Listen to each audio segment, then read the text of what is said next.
Cái này nghĩa là gì? What does it mean? What is dhyana about? Dhyana is of utmost importance in your daily life. Okay? Why is it important? It is. Dhyana is very important. Is it recording now? Yeah. Okay, thank you. Yeah.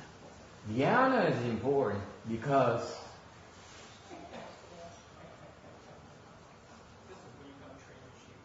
this practice here allows you to regain control of your life. Okay. Cái phương pháp thiền định rất quan trọng, tại phương pháp thiền định là cái phương pháp làm cho mình có được lấy lại cái tự chủ cuộc đời mình. What are we talking about in terms of control of your life? The control of your life I'm referring to is these never-ending chain of thoughts in your mind that you have zero control over. Cái tự chủ chỗ nào? Tự chủ, tôi nói về cái tự chủ về những cái tư tưởng liên tục ở trong đầu mình không có cách nào để mà điều khiển được. Nếu như quý vị không điều khiển những cái tư tưởng của quý vị trong đầu quý vị, là quý vị hoàn toàn không có tự chủ trong cuộc đời quý vị. Because unless you learn to control those random thoughts in your mind,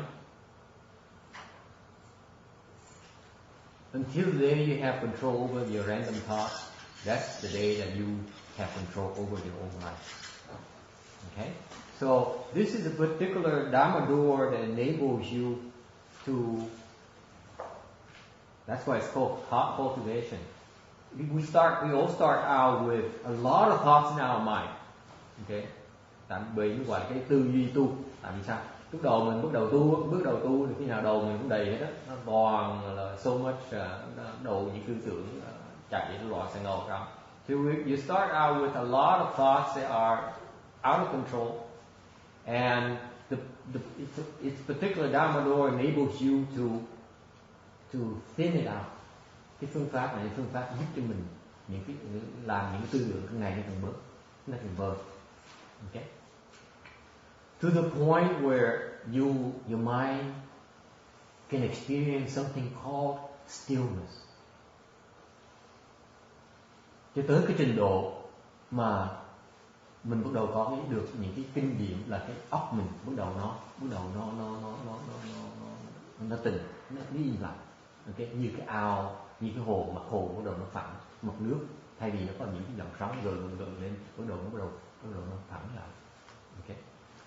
The analogy here in stillness contemplation is like the analogy of your random thoughts are like all these ripples on the water surface of the pond. This particular dhyana Dharma door here enables you to still the water surface. Okay? When the water surface is still, you can then do contemplation, then you are able to see things more clearly. Một khi mà cái mặt nước trên hồ nó im lặng, nó phẳng lặng rồi, mình bắt đầu quán mình mới thấy được. Okay? And that's why the Chan Dharma door is known as Chủ Quan, stopping in contemplation. Chỉ quan. Cái pháp môn thiền môn gọi là pháp môn chỉ quan. Chỉ là gì? Chỉ nó ngừng lại, quán là quán, ngừng là nó quán được. That's why it's called stopping and contemplating. Why is it called stopping? You're stopping your mind. You're able to stop all those errant thoughts in your mind. And when you're able to do that, then you do contemplation. Questions? It's important for you to distinguish between dhyana. There are two kinds of dhyanas, worldly and transcendental. Worldly meaning that non-Buddhist meditation practices are worldly. Có hai loại thiền định thế gian, thiền định xuất thế gian, những cái thiền định mà ngoài cái đạo Phật đó, là thiền định của thế gian. Có đạo Phật mới hoàn toàn giúp mình thoát được thế gian này. Only Buddhist meditation practices, in particular chant, this particular Dharma door that enables you to attain transcendental liberation. Thiền định bên đại thừa mình mà giúp đem được tới cái sự giải thoát rốt ráo. Now, for today, I'm revealing to you the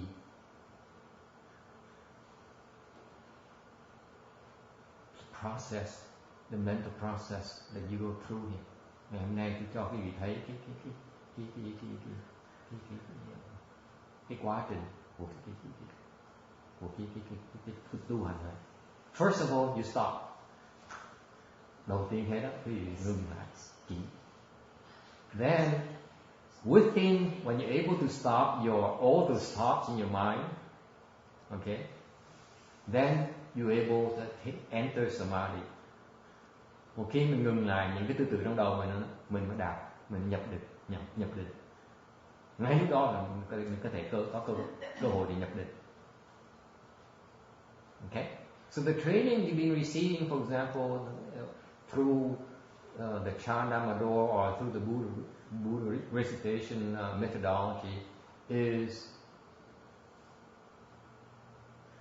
are a set of instructions that will enable you to enter samadhi. Chẳng như những cái pháp môn niệm Phật, pháp môn thiền là những cái phương pháp để giúp mình ngừng lại chỉ và mình nhập vào cái định. Okay, that's what you've been receiving training for. Right. Within samadhi, okay, you can really attain stillness. Trong cái định đó, mình đạt được cái trạng thái cảnh giới của tình, stillness of your mind. Within stillness, you then attain peace of mind. Trong cái tịnh mình đạt được cái an. When your mind is at peace, you start your contemplation. Khi mà tâm mình mà được an bình, mình bắt đầu quán. And then, from contemplation, you have attainment. Trong cái quán mình sẽ đạt được. Questions?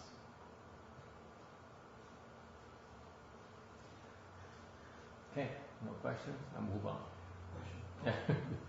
What's the difference between peace and contemplation? What's the difference? Peace is it's a feeling of peace in your mind. You're no longer afflicted. Cái khác biệt giữa cái an với lại cái quán cái gì? Cái an là cái mà cái tâm mình nó bình, nó an bình. Okay? Còn cái quá, and then you focus your attention on the contemplation. Sau cái an mình bắt đầu quán, mình bắt đầu chú tâm vào. Yes.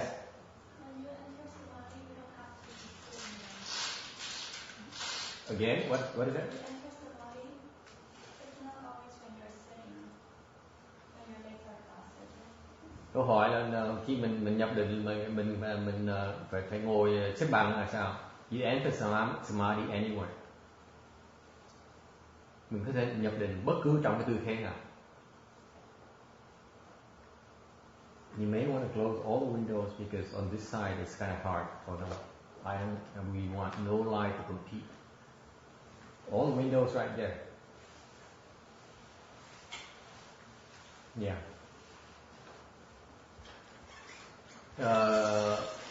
So you can enter samadhi from any posture. No. I didn't know that. I didn't know that for a long time. Okay, because the first time tôi biết cái chuyện đó, tại vì lúc the very first time I entered samadhi is when I was walking. Tôi nhập định lúc đầu tiên tôi nhập định lúc tôi đi nhiều. niệm Phật đó.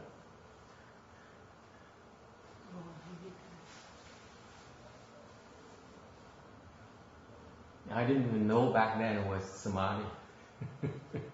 Lúc cách đây mười mấy năm trời nhập định, lúc đó mà đi nhiều nhập định mà mình đâu có biết đó là định.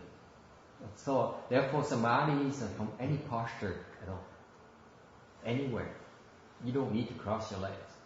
Crossing your legs is only an expedient to make it easier for you to enter samadhi. Nó nói là nhập định là bất cứ trong tư thế mà nhập định cũng được, bất cứ chỗ nào nhập định cũng được. Thì lý do tôi dạy cái tọa thiền là tại vì tọa thiền thì nó dễ nhập định. Any other questions? Yes. When do you know that you are in samadhi? How do you describe samadhi? Samadhi is a state of concentration. Cái định là cái gì? Định là một cái trạng thái mình có thể chú tâm vào một cái việc. Okay? And when it happens, something physical happens in your body. Khi mình nhập định đó, cái cơ thể mình nó đổi. Phải không không? Right? Come on, you've been in samadhis before. When you're in samadhi, you experience some physical changes in your body. What's one change you can tell? Cái gì mình biết, cái gì đổi mà mình thấy ngay lập tức. What? There's no interference from sounds. No sound. Không nghe được, âm thanh cắt. A low level in that is the chi flows furiously. She's in first dhyana and you have potential. It's just too bad you're too far away. Your sister is in first dhyana already, so she knows what I'm talking about. You have to be there to know. This is not some BS you can read from a book and you can BS about it. This is something real that happens to you physically. Không phải đây cái chuyện mình có thể ngồi đọc sách xong mình diễn, mình mô tả nó ra, mình bán nước bọt để mình dụ mình câu khách. Đây là cái chuyện nó xảy ra cái cơ thể của mình. The chi flows strongly, okay, and therefore what does it mean? You clear your blockages in your system. Có nghĩa là gì? Khi mà cái khí nó chạy mạnh như vậy, có nghĩa là những cái nghẹt trong người mình nó bị gỡ hết. What do you call that? Cái đó gọi là gì? I call it free acupuncture. Châm cứu không lấy tiền. Right? Because you're healing yourself. Mình đang tự chữa bệnh mình, không cần phải châm cứu. Alright? Questions? Give an example.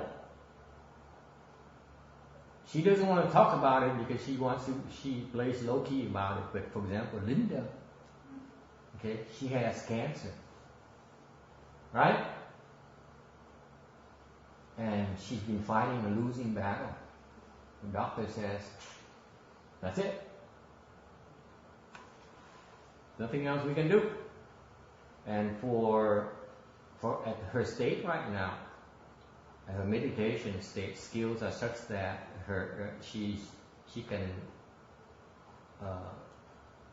can stop the progress of the cancer, right? Am I correct, or is it regressing? Where are you? It's in remission. Okay. Cái bà này là bà bị ung thư, bà ung thư không phát tác nữa. And one thing that she said was kind of interesting to me. She said that she has not been taking any cancer medication for how long now? Maybe a year and June. Đã 9 tháng rồi, không uống thuốc. Why is it? She's healing herself. Tại sao vậy? Bà tự chữa đấy. See? Cultivation makes a difference. Tu là tự chữa.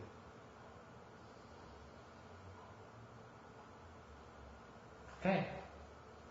Any other questions? Yes. mentioned about only our hearts can stop the thoughts completely. Yes, at will. At will. Yes. So that means for people who did not attend our heart shift, it's kind of random for them to enter samadhi. Yeah. It's not random, but it's hard work. Samadhi is not stopping of all thoughts. Just each different samadhi level has a different set of thoughts you can stop, depending on your level. You go on, it's a very good question. See, these questions are getting better and better. Surprise, surprise. Tôi hỏi cái này là người A-la-hán có thể ngừng những cái tư tưởng lại. Thì tôi đồng ý nha, A-la-hán ngừng tư tưởng lại. Thì what was the question again? You see, I can't translate it. As soon as I talk, I forget. So that's why in the future, you guys have to help me translate. So I don't remember exactly what I explained. You said that the different samadhis stops different thoughts. Cái samadhi, cái định không có nghĩa là những cái hoàn toàn không có tư tưởng. Có cái tư tưởng nó những cái loại tư tưởng khác nhau nó ngừng lại tùy cái trình diện cái thiền định khác nhau. Bởi vậy mình mới lát trong tương lai mình sẽ giảng về cái trạng thái của những cái định khác nhau với những cái ông thần trên trời, trên những người ở trên trời. So each different samadhi level has different sets of thoughts that you can control, and that will be clearer as we investigate the state of the gods. We go into some God description of the various heavens later on. Okay.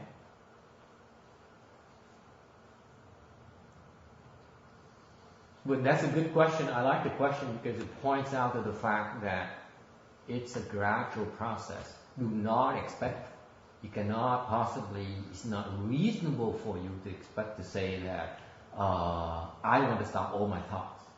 You can only stop certain sets of thoughts as you progress along. Types of thoughts. Thì câu hỏi nó hay ở chỗ gì?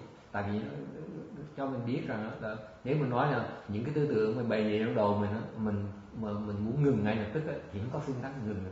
Mình luyện một cách mình tu từng cái trình độ khác nhau thì mình ngừng những cái loại tư tưởng khác nhau. So it's a progression.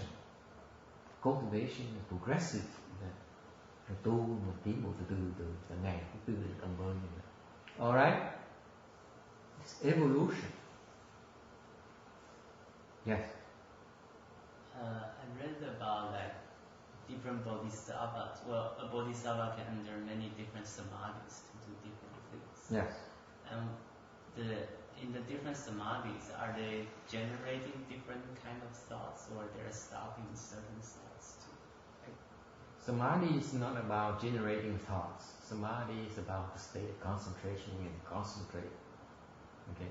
In a state of concentration, you still have mental activities, but at a very low level that has no direct impact on whatever you concentrate on.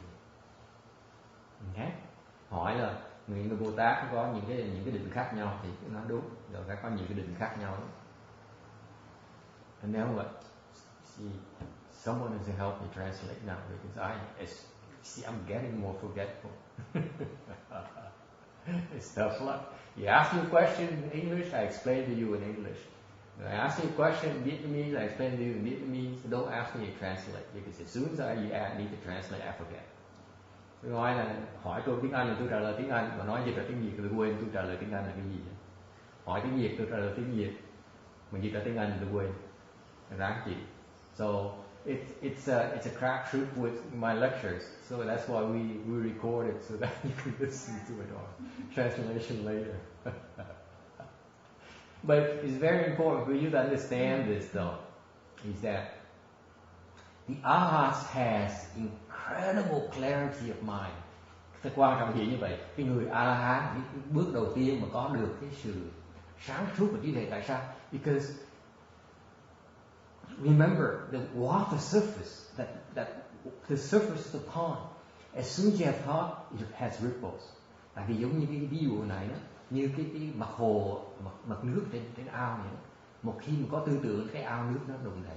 Okay, the arhats can have more wisdom than any of us, for the reason that he can stop all the ripples.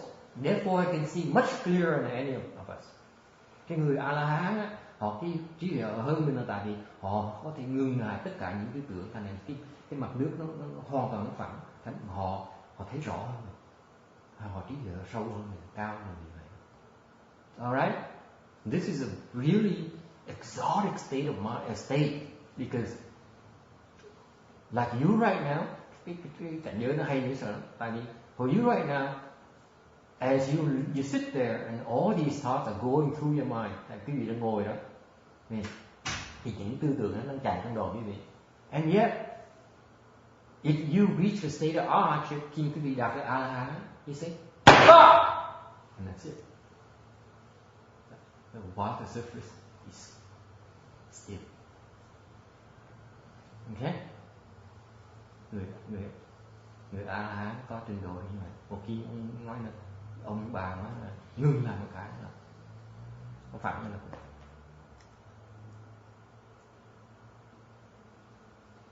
okay.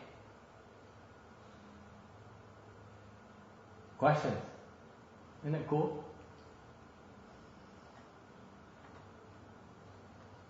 That to me beats any kind of spiritual powers. Tôi nghĩ cái đó còn hay hơn, còn sướng hơn những cái thần thông.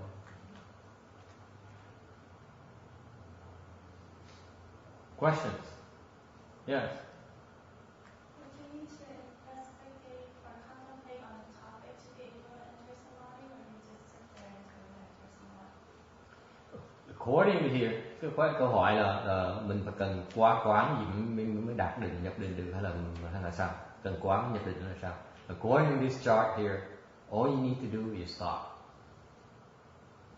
Then you can enter samadhi. You don't need to contemplate. Contemplation is an expedient for you to do the stopping. Okay? Câu hỏi là mình phải cần quán để mình mới nhập được định là sao? Tôi nói không, đối với cái phương pháp, đối trong cái chỗ này tôi giảng ngày hôm nay, thì mình chỉ trước khi mình nhập định mình cần ngừng lại thôi, mình cần chỉ thôi. Thì những cái phương pháp chẳng hạn như vipassana bên tiểu thừa thì là nó quán để họ nhập định. So in the Hinayana meditation, something called vipassana. Heard of that before? Right? Okay. So they do contemplation before they enter samadhi. So that kind of practice is simply an expedient that enables you to do stopping. Thì cái vipassana ở bên tiểu thừa đó, họ dùng cái quán là cái phương tiện để họ ngừng lại thôi. Thay vì họ chạy cái đầu mình nó chạy đi vào thì họ chú tâm vào cái quán để ngừng mấy cái những khác không chú tâm. So the expedient is that they do the contemplation, they focus on something so that they can stop the rest of the mental activities. Got that? So it's only an expedient. Okay. Any other questions?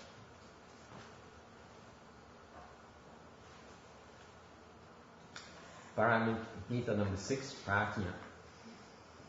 Parameter thứ 6, bát nhã. Prajna means wisdom. Could be worldly or transcendental. Bát nhã là có thể là bát nhã là trí huệ, có nghĩa là có thể là thế gian, trí huệ thế gian, hoặc là trí huệ của xuất thế gian. Prajna is called wonderful wisdom. Bát nhã gọi là diệu huệ, or simply good knowledge, hoặc là lương tri. Okay. So far so good. How do you know you have prajna? Làm sao biết mình có được bát nhã? Prajna is to know and yet not know. Not know and yet know. Know all dharmas and yet be a part of all marks. Bát nhã mình biết nhưng đều không biết. Không biết và biết. Mình biết tất cả những cái pháp nhưng đều mình rời tất cả những cái tướng. Any questions? Easy, right? I have passion, but I don't have questions. You should ask, do you understand? What is to know and not yet know? Cái gì tri mà không biết mà không biết. What is that? Can you give me an example? Ai cho ví dụ được không? This is what it means. Know, biết nhưng không biết.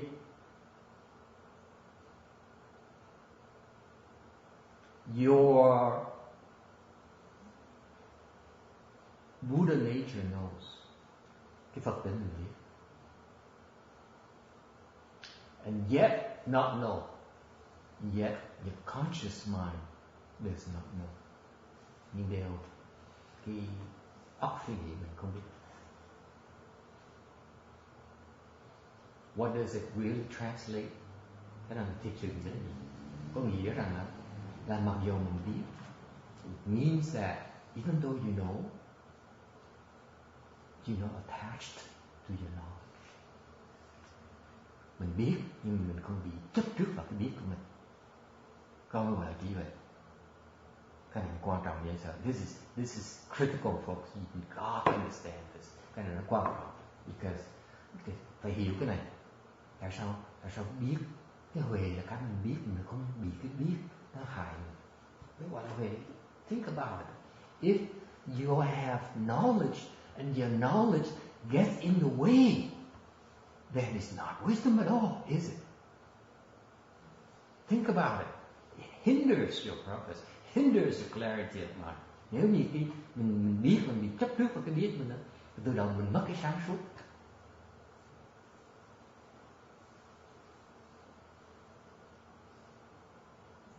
What's an example? Ai biết ví dụ gì không? Give an example. Let's say ví dụ let's say you go through this process. Ví dụ quý vị qua cái phương pháp này. I just taught you. You go, tôi mới chỉ quý vị chỉ định tịnh an quán đắc.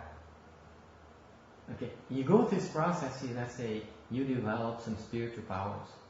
I'm not suggesting you should. Get me, understand me clearly. I'm just saying as an example. Okay.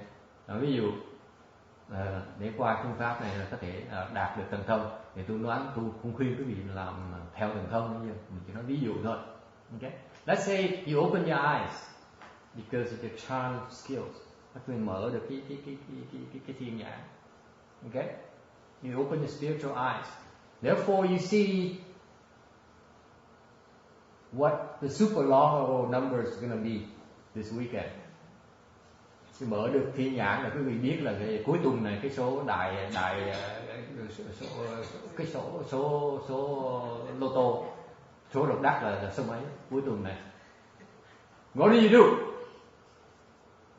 Quý vị làm gì? My question to you, Jimmy, what would you do?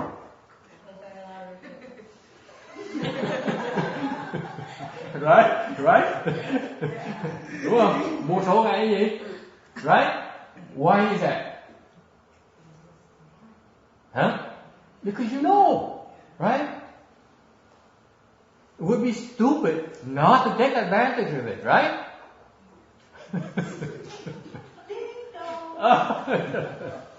That's a trick question. Mình ngu nên mình không có lợi dụng đúng không? That's a trick question. Đó là tôi dụ đó, đừng trả lời đó. Don't answer that. Okay? You see the question? You see the point? As soon you know about what's coming this weekend, you take advantage of it, right? Khi mình biết một cách mình lợi dụng cái gì? That is stupidity. Cái đó là ngu. Chấp vào cái biết, biết là mình bắt đầu mình what is it called? You lose control right there. That's the moment, the very moment you lose control, Jimmy, is when you stop by the 7-Eleven and fill out a form. That's when it's the beginning of your loss of control. Cái lúc mình ghé ăn tiền, điều cái xíu đó là mình bắt đầu mất tự chủ. Why is that? Think about it. As soon as you have it, you say, I know my spiritual power is so great. I know that the number's going to be like that. I'm going to be so rich this weekend. Ta biết cái thần thông mình biết có thần thông mà. Biết chắc chắn cuối tuần cái số đó chắc chắn sẽ trúng số độc đắc mà không? Thấy không? Thì cuối tuần mình sẽ giàu không thể tưởng được. So what do you do? You say, now I have to worry about getting a lawyer, an accountant. Vì phải lo giữ đi. Anh phải thuê luật sư, thuê accountant, xong về phải giấu vợ nhá. Bả đoàn nữa cái mồ mình, right? So you have to hire lawyers, doctors, make sure you're healthy, and then you make sure that you want to keep it away from your wife because she probably wants half of it. She's going to claim half of it, You see? What is that? One thought after another, after another, after another.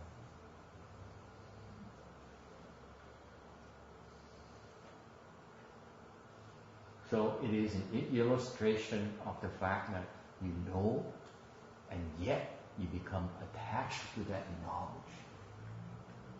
Cái đó là ví dụ mình biết mình chấp trước mình biết mình tác động cái đó.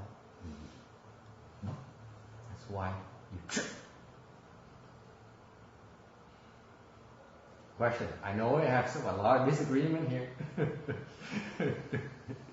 Tôi biết rất nhiều người không đồng ý với tôi.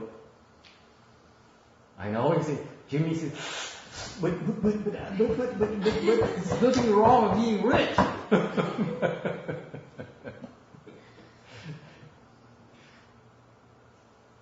Agree? Suppose I won and gave most of the money to the temple and just kept a little. Rồi người ông ức nói, trời ơi biết mà ông mua số độc đắc nó rất kỳ vậy. Ông nói sao để tôi đi mua số độc đắc sao tôi cho hết tất cả phần lớn cho chùa thì là cái xíu đó. Then you have a little bit of attachment.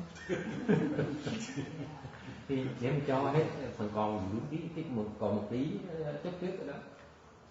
See the beautiful nature of wisdom. You're free. You have zero attachment. That's why you're so broke all your life. Bởi vì mới nghèo suốt đời mà. Có cái giá, there's a price to pay for wisdom. Có cái trả giá mới có được cái huệ. You see? I'm telling you, cultivation is not for everyone. Mà ai tu cũng được đâu. Yes, question. Well, I'm just thinking that if I ever reach that point, I'm not going to be interested anyway, right? Right. Yeah. Because you can see so much more. Things have much more value than just that lot of price. So it's the not knowing it. Dù mà cũng được. You see, ai còn ngồi thánh, God, như vậy thôi mình tu mình ra thần thông làm cái gì? Nó không vô duyên vậy sao thần thông mình lấy tiền mà không lấy tiền được, vô duyên vậy sao? So you see, I've been trying to con you, but she wasn't fooled. The problem I presented to you is that, see, you stand so close about getting so rich and having control of your life, financial security, right? All the glamour and glorious lifestyle. Okay, so what's the point? So what's the point in cultivating, developing spiritual powers and not use it? Because once you get there, your vision, you can see things are much greater value than just a lot of price. Thì mình tu làm gì? Mở thần thông ra, có thần thông mà không xài thần thông làm gì? Tại lúc mình có thần thông rồi, mình thấy được những cái chuyện nó còn quý giá hơn cái tiền. Like love. No, I'm kidding. I'm kidding. Okay? But there's no sense in making conjecture because I don't know. So let's wait till we all get there and then compare notes. Okay?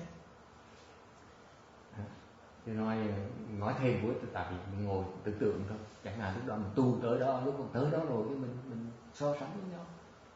Coi người nào coi tuần này, tuần sau nữa, người nào thấy xa hơn. To see who can see further. You can see this weekend, maybe the following weekend, or maybe next month. Depends on your level. Okay? So that know and yet to know. Okay, đó là cái ví dụ của biết mà không biết. What about not know and yet know? What does it mean?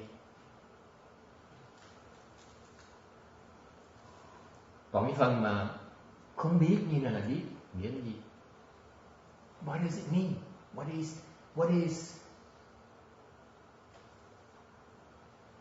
does it mean to you, to your life? Cái đối với cuộc đời mình, nó phải có ý nghĩa với cuộc đời của mình. To not know and yet know, what does it mean?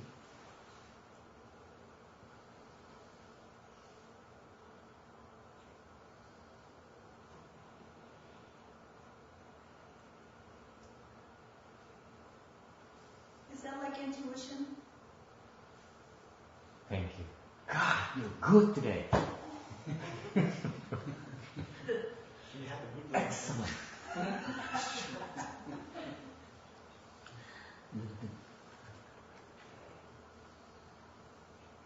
That's what I want to teach you about today. That's the point about prashna. Okay? Cái bát nhã hay đó là cái linh tính. See, the Chinese and Vietnamese has the term for the sixth sense, as you Westerners know, the instinct, the sixth sense. The Asians, the Chinese and Vietnamese wording term for it is much more precise. Says lĩnh sinh, linh tính của mình. Linh tính gọi là lĩnh sinh. Lĩnh meaning magical. Sinh meaning your nature, your magical nature. Cái tính mà siêu việt của mình, đặc biệt của mình. Rồi là linh tính. You see, the Asian culture is very, very profound. They use these words for very astute reasons. Because that is it's a manifestation, it's a closer form of your, if you use, the more you use your instinct, the closer you are to your Buddha nature. That's my interpretation. Tôi giảng vậy đó, cái linh tính mình này, nó gần giống như cái Phật tính mình luôn. Nó gần như thế. That's why you cannot, the world is not always tangible, intangible, right? Thế đời đâu phải chỉ là toàn cái thấy, cái không thấy được mình phải lo này nhé. So the unlike the scientists, giống như những người khoa học gia, người ta chỉ muốn những gì ta thấy, ta đo được ta mới tin thôi. Okay? They only put credence to things you can put your arms around, tangible things. What about the intangible ones? That's where you actually having your reality right there as a scientist. Người khoa học gia nếu ta nói những cái gì ta thấy được ta mới tin được, thì những người ta không thấy được cái gì ta không đo được, thì những cái đó là ít nhất một nửa của những cái thế giới người ta là mất rồi. See how this poor of a lifestyle that is? Thấy là mất mát lớn dễ sợ. Okay, so what about let's say use the gender, dùng cái phải nào cái nữ đi. The men rely more on logic, right? Bên Nam người ta lo về cái lý luận. The women, the ladies are more keen on your instinct, aren't you? Intuition. Bên ông bà thì người ta biết cái linh tính nhiều vào cái linh tính nhiều hơn. And therefore the women are much more aware Vì vậy bên phía người đàn bà, bên phụ nữ người ta có cái hiểu biết là rộng hơn nhiều. Okay? Because unlike if you dwell on only your senses, then you are shutting out. If you use your mind and say, okay, if I don't see it, I'm shutting those things out. Then you're shutting out your own instinct. You're missing out on a lot of information. Okay? Bởi nếu mà không dùng linh tính thì mất những cái hiểu biết của mình. Okay? So to know and yet to know. Not know and yet know. What does it translate into action? Nếu như biết mà không biết mà biết nghĩa là gì? Meaning that even though consciously you are not aware of it. Có nghĩa là mặc dù cái trí mình, cái óc mình không biết, and yet you take the proper action. Mặc dù mình không biết nhưng điều mình chọn đúng được. You buy that? No, you don't. You're too logical. See, your sister is much more.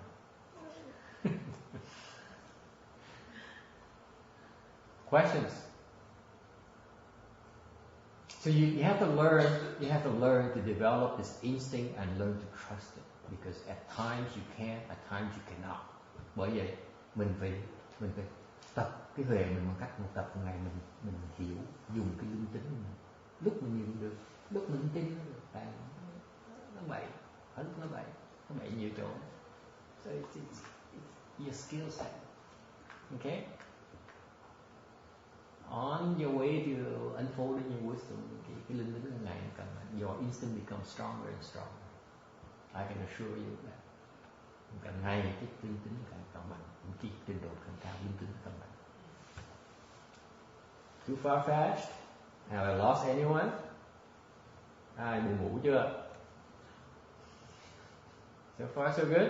Yes, question. Okay, here we go.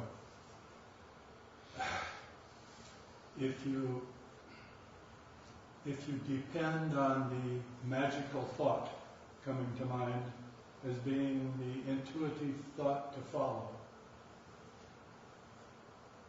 then isn't there a time in between acting the way I act and acting where you depend on your intuitive thoughts, where you've got to see if it's a good idea and even do some confused thinking to see if you would go ahead and do it? It's a skill. In your case, for example, remember once you like you say a couple of years ago, you lost something in the grass, and you say, where is it? That kind of thing. Yes. That experience. Yeah. That is your instinct at work. That is your Buddha nature at work right there. Of all that patch of grass, you know exactly what to do. Yes, and that worked very well. That is called prajna. It's not quite prajna yet, but that is the beginning of prajna. Như ông này, ông hỏi cho tôi nói, tôi cho ví dụ, tại ông thắc mắc cái chuyện, ông chuyên môn dùng trí, người ta dùng trí, dùng lý luận. Còn nếu như là dựa vào cái linh tính làm sao? Thì tôi nói cái linh tính ông giống như lúc cách đây ông kể chuyện là ông dẫn con chó đi xong ông rớt một cái đồ trong cái cỏ xanh ông rớt rồi, xong ngồi suy nghĩ cái đồ nó quan trọng mất không được, về vợ nhéo tay chết. Thành ra ông ngồi cố gắng kiếm ra, ông nói bây giờ mình dùng những cái công phu thiền định coi thử ra sao. Thì ông ngồi nhập định một cái, ông quay nhìn ra đúng ngay chỗ. Cái đó là linh tính, cái đó là bước đầu của cái trí huệ bát nhã. So, thì mặc dù nếu như nói lúc đó mà ông ngồi lý luận, tôi phải suy nghĩ, tôi phải chặt ra 4, chia ra 2, xong rồi chia ra 2 nữa, chia ra từ theo cái lý luận mà làm thì cái đó là dựa trong cái hiểu biết của mình. Còn cái này không cần hiểu biết, không biết cái bộ như quay một cái đúng như vậy. So logically, the logical scientific person might say, let me divide this patch of grass in two. Okay, let me call my wife and let her take care of the other half. I take care of this half, and then I call my son. I take care of one half, and so on. Okay, that's a logical approach. Okay, and yet your approach is that you don't know what it is, right? You don't depend on your mental, your conscious mind to know exactly what it is. You simply go back, withdraw into yourself, rely on something else. Actually, it was,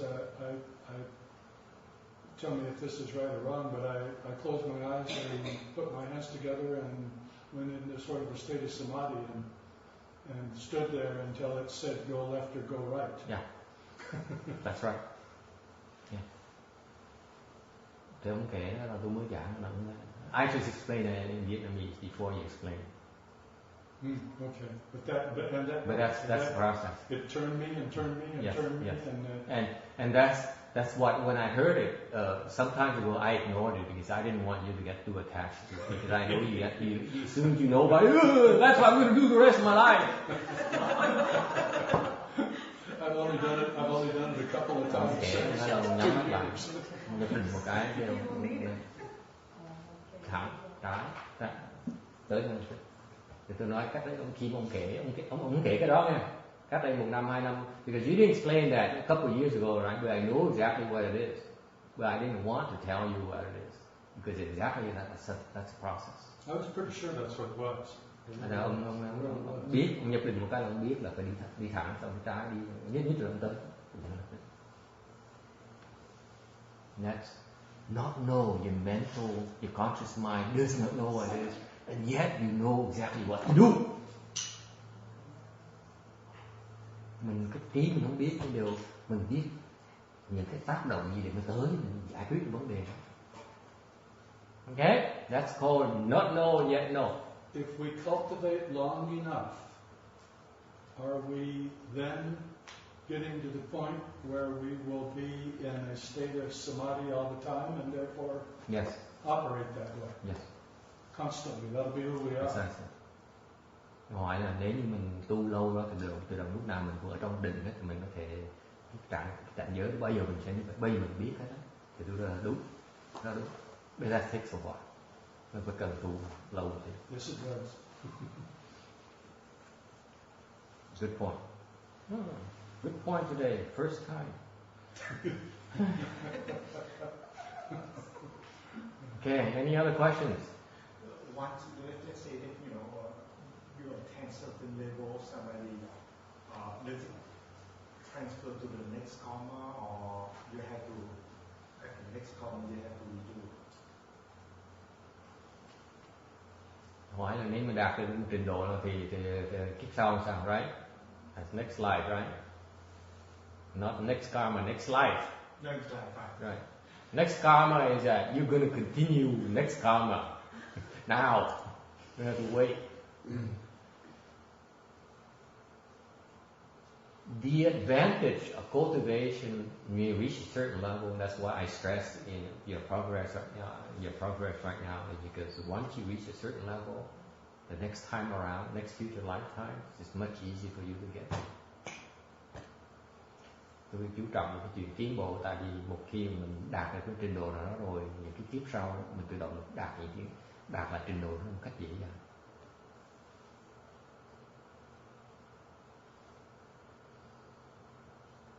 Okay?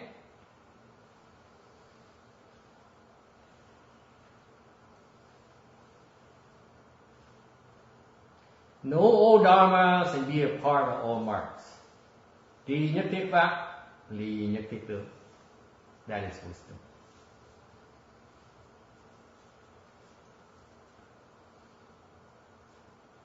That is, even though you know what the local number is going to be this weekend, you know dharmas. Bây giờ mình biết là cái cuối tuần này cái số độc đắc là số gì. Be a part of all marks. Nhưng đều ly nhất thiết tướng. That means that even though you know that you have that knowledge, you do not have to take advantage of that knowledge. Because if you feel anywhere in your mind that says, I need to take advantage of that, might as well take advantage of it, you still have a mark. Tại một khi mình biết cái số độc đắc rồi mình phải nghĩ cái lý trí mình nó nói mình phải lợi dụng cái đó, phải dùng cái đó đi, thì cái đó là một cái tướng, okay, chấp tướng. You are attached to that very knowledge right there that you need to act on. Okay? That's the beginning of stupidity.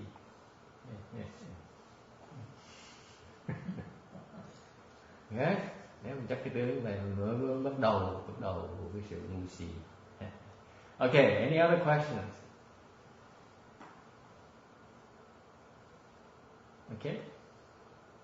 So, in summary, knowing all dharma is not yet not be attached. Can empty self and dharma through attachment. Certify introduction. Cái này, this is a sales pitch. Cái này là bán nước bọt này. Bác nhã gì? Là mình biết hết pháp để mình bị chấp trước gì hết. Mình có thể không hết tất cả cái ngã và những cái pháp, hai cái loại chấp trước, không hữu với không, bắt đầu chứng được vào cái không và chân như và đạt niết bàn. So, any questions? This is a sales pitch. Don't mind me because I need to sell you on nirvana so that I can tell my boss that I did my job today. What does it mean by two attachment? Thank you for asking. Okay, so can empty self and dharmas. So far so good. Có thể không được vượt cái ngã, vượt những pháp. Can you have a problem with that? Can you empty yourself? No, you can't. So never mind by emptying the dharmas. Okay, mình có thể không được cái ngã chưa thì thôi, nói không cái pháp làm gì. Okay, so let's skip it for now. Just know for now that there's something called you need to empty the self, you empty the dharmas. Okay, chỉ cần nhớ bây giờ chưa tới cảnh giới của mình, chỉ nhớ là đại khái muốn tới cái phía đó mình phải đạt được cái không của cái ngã, được không của cái pháp. Okay, so far so good. And then you get rid of the two attachments. Mình bỏ hai cái chấp trước của cái không, chấp trước vào cái hữu. Okay. The attachments of emptiness and attachments of existence.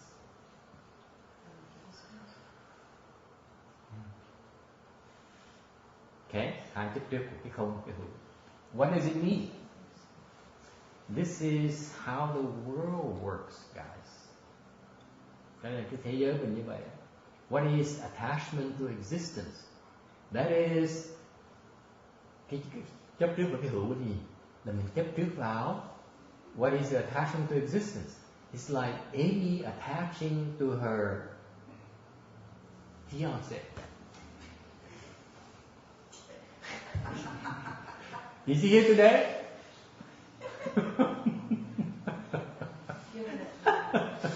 No one is there in our meeting, our assembly. Okay, feel free to shoot back at me. I see new faces. I make fun. Tôi gặp ai mặc new faces. That's how I gotta have a little bit of fun during the day for me. Tôi gặp người mới tôi chọc chơi. Mình phải vui chơi.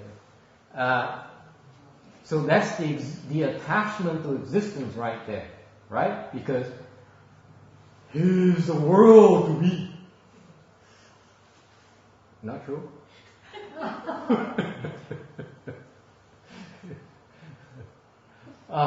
Right. Thì khi mình chấp vào cái hữu của mình không có gì quan trọng, mình cái đó nó có quan trọng mình phải bỏ mình. Okay, what's another example of attachment to existence?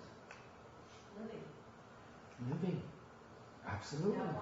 Nó cái ví dụ khác của chấp của cái hữu gì là chấp vào cái cuộc đời mình. What is another attachment? Much closer to home now. Giờ bỏ đi.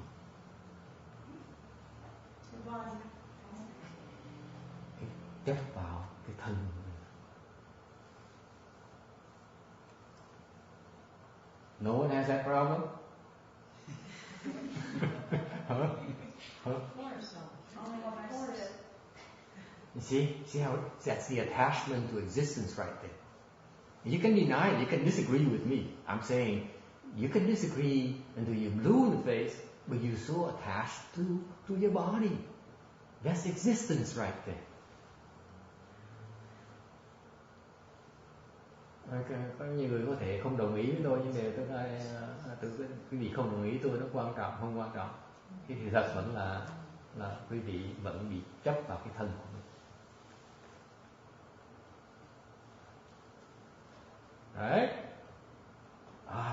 But there's a way for us to undo that. Sẽ có các phương pháp để gỡ cái đó. Alright, so that's an example of existence. What about emptiness? Đó là ví dụ, một vài ví dụ về cái hữu. Còn cái không cái gì? Okay, backtracking. Đi lui lại đi. The existence here is an attachment that all non-Buddhist religions have. Agree? Tại vì cái hữu là cái mà những cái tôn giáo mà không phải đạo Phật, ngoài đạo Phật đó, đều bị chấp, đều kẹp vào cái đó.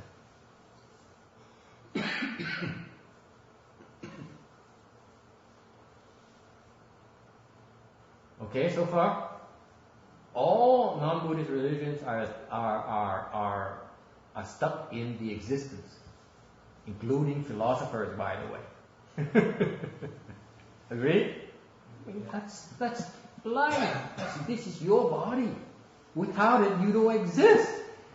Tại vì nếu mình có cái thân này, mình đâu có tồn tại đâu. Right? But if you practice the Hinayana Dharma, nhưng đều nếu quý vị tu cái phương pháp bên nguyên thủy sẽ đạt vào một cái cảnh giới không. You first reach something called you empty yourself. You no longer see a body. Cái vị tu phương pháp bên nguyên thủy, cái vị sẽ đạt vào cái cảnh giới đầu tiên, cái vị đạt được là cảnh giới không thấy còn cái thân, không còn thấy cái ngã. Okay, that's a very coarse level of something called emptiness. It's not true emptiness yet. It is emptiness, but it is not true emptiness.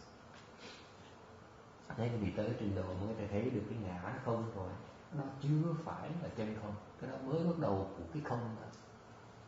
That's why arhats are completely so stupid, because it's not right there. And this is no offense to anyone.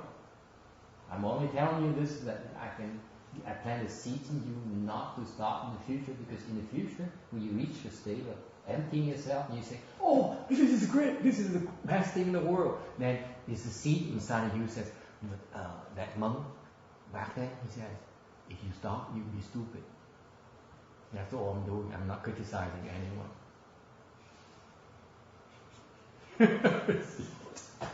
You guys trust me. I'm not criticizing. I'm not being critical.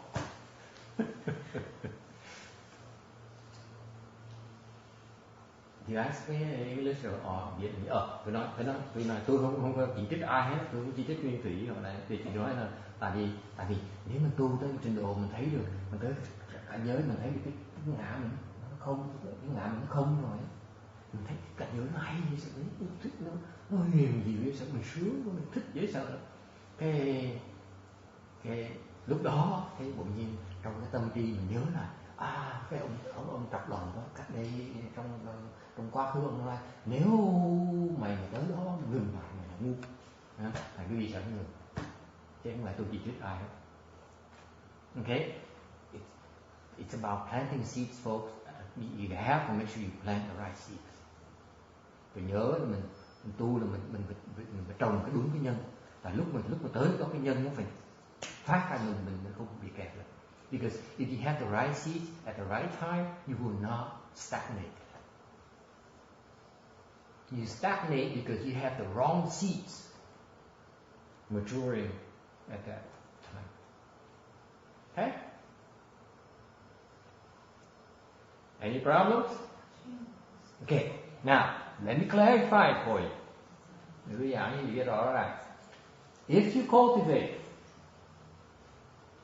Những quý vị tu,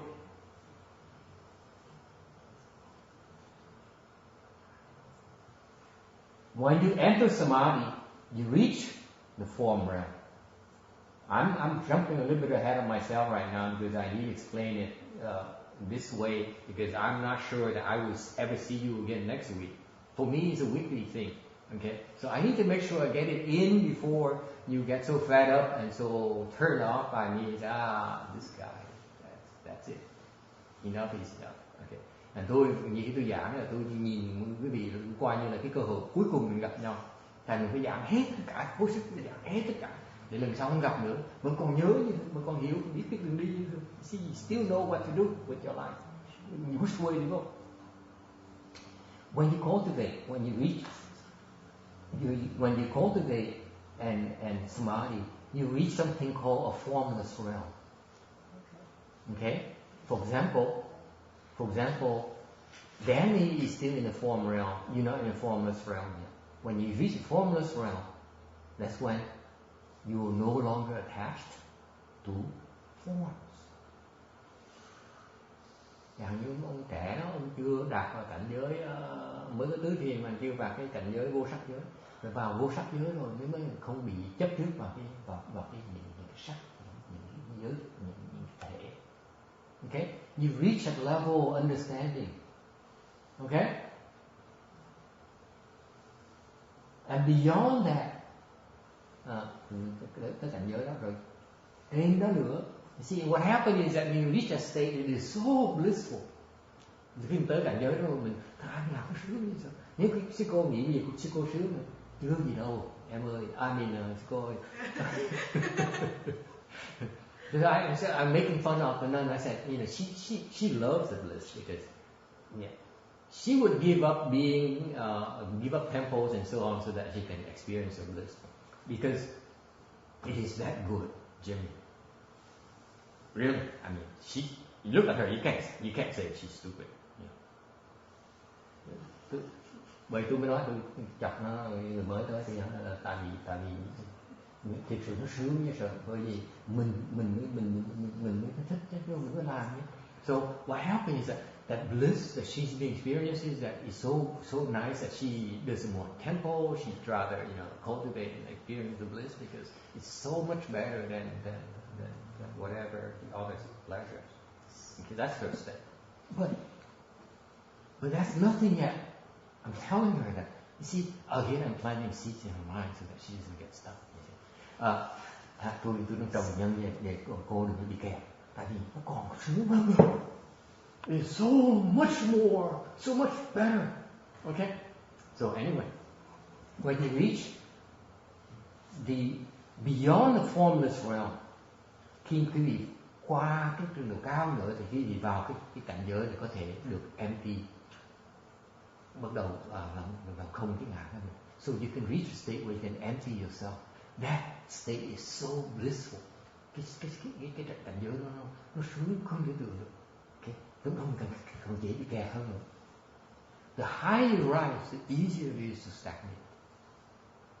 You don't understand it. You don't know how critical it is. Bởi vậy khi mình tu, quý vị em hiểu cái quan trọng của trồng nhân nó quan. You think I've been very casual about it, and what I'm doing to you is I'm planting the seeds in you that right now you may not understand, but in the future you have all these seeds. So when you reach that state, okay, the chances of you stagnating, even when you become an arhat, are minimized. That's why you need to plant the seeds right now. Don't wait until then. If you wait until then, it's too late because it is so wonderful.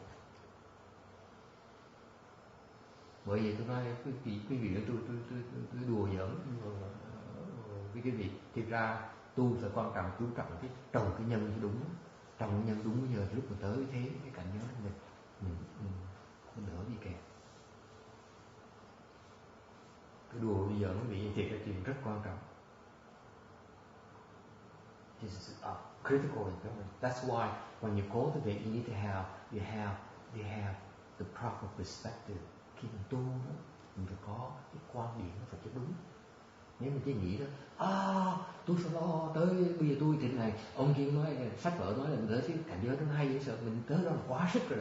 Nếu nhìn như vậy thôi, mình trầu nhân tới đó tới được, rồi mình sẽ kẹt. So what happened is that you know you were there already, and then you say, according to what I've been preaching, according to the teaching, if I can reach that 2 more steps ahead of me, then it's probably more blessing I can ever afford. Okay, the hết phước mình tới rồi nữa thôi thì tự động mình. So what happened? You only plant the seeds to get so far, and you're going to stagnate. That's why it's important to have proper perspective. Agree? Quan điểm cho đúng, tu mới được. Okay. So what happens is that when you reach the arhats, you can empty yourself. It is so wonderful, and then it is so addictive that you will stagnate. So if you continue, you know that you should not stop. Okay, it gets even better.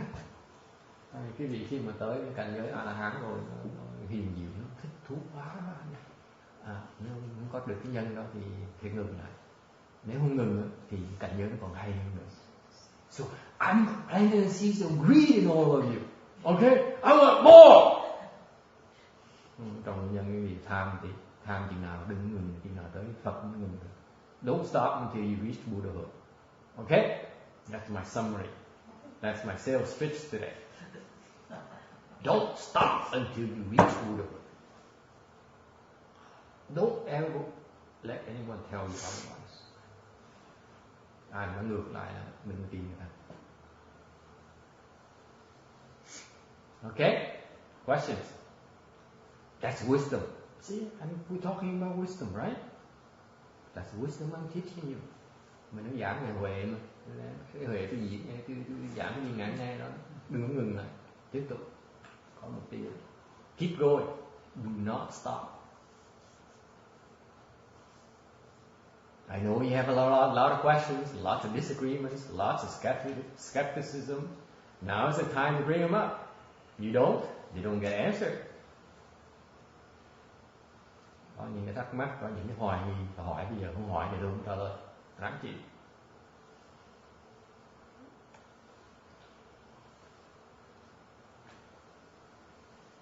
No questions. Yes. Is the formless realm a state of mind or a physical existence in the universe? Cái câu hỏi là cái sắc giới là chỉ là một cái trạng thái của tâm thôi hay là nó thực thể đó, nó thực thể. What do you think? I'm 62 right now, right? Let me give you a glimpse. If I go to 71, okay. I go to heaven. For example, 83 on, slide 83 on, I describe those heavens up there. Okay, so 83, and I go to the form realm. See, does it answer your question? See, it's going to be answered in 93 and so on. So you have to come back. Hỏi thì tôi nói là bạn chỉ bây giờ 16 mấy thì tới 93 sẽ phải trả lời. But I can give you a glimpse, it's sort of like a appetizer. Is that okay? Nhưng mà tôi chắc là cái nhiều người không muốn đợi lâu quá, tôi chắc là cho ăn trước một tí ha. What is it? I will tell you. It's a good question. Câu hỏi là tốt. Để tôi nói trước để tôi biết. But biết xong rồi chắc không cần trở lại. Once you know, you don't need even to come back following me because the perspective. The form realm, the desire realm is where we are right now. Cái dục giới mình where we are right now. Okay? In Buddhism there are 3 realms. ba cái giới. Thì cái dục giới, the desire realm, that's where we live right now. Okay? It consists of the earth and then some heavens on top of it. You have to come back for me to tell you more about the heavens in the hour realm. When you enter samadhi, một khi mình nhập cái sơ thiền, enters first dhyana, okay? The very first time, that's when you break over, you reach over to the form realm. So far, so good? We are already in the Wait, I'm getting there. I'm only giving you a GPS positioning. Just hang on. Yeah. I'm only giving you a global, like a bird's eye view of where you are, where we are. Tôi đang nói sơ sơ thôi là bây giờ cái dục giới mình là bắt đầu thôi. Ok, khi mình nhập sơ thiền một cái mình vượt qua cái sắc giới là thích. Ok, and you continue to cultivate for 1 through 4, mình tiếp tục tu tới 1 through 4 cái định đó, như like Danny right now is at the top of the form realm. Vậy ông Danny tới cái định thứ 4 rồi, tức là ngay cái đỉnh của cái sắc giới này. And you cultivate, you jump from sắc giới, tiếp tục tu thì từ sắc giới vượt qua vô sắc giới. Okay, so far so good. English, please. Thank you, Flavia. So when you cultivate, so what happens is that so what happens is from 1 to 4 you're in the form realm, right? And for Danny to make it to the next realm, to the formless realm, he has to continue to cultivate and reach and leap to the formless realm to go to the 5th. So far so good? But this is still underneath the desire realm. No, that's beyond, that's We're above still- it. Okay. That's a different realm already. Desire realm is desire realm. As soon as you enter samadhi, first dhyana, enter samadhi, then you break through to the form realm. So far so good. Cái dục giới như này, sơ thiền đã là vào sắc giới ngay lập tức, mình có cái sự giải thoát. I will explain that more when you come back for more details. Okay, but I'm only giving you a global GPS overview of the thing here. Okay, positioning here. When you say you break through, you mean the awareness, your awareness breaks through to the say from desire realm to the form realm. Good question. Câu hỏi là nếu như mình thăng qua là cái gì đó thăng? Your self nature, your linh sinh can reach it. So that could, your Cái linh tính conscious sẽ đạt được. mind, Mà khi dùng cái linh tính, see now, when your instinct can leap and break through to the next realm, and you use it in this realm, guess what happens? You can see so much clearer than your own conscious mind. Tôi nói ví dụ hồi nãy cái ví dụ nó dùng cái định để nó nhập định để nó kiếm đồ đó, thì cái linh tính mình cái nhập định cái nó vượt qua một cái giới khác, thì nhìn lại cái giới mình nó thấy rõ hơn. That's why the advantage of samadhi, okay, enables your self nature, your instinct, your magical nature to be at that speed of a different realm, and you use it in a lower realm.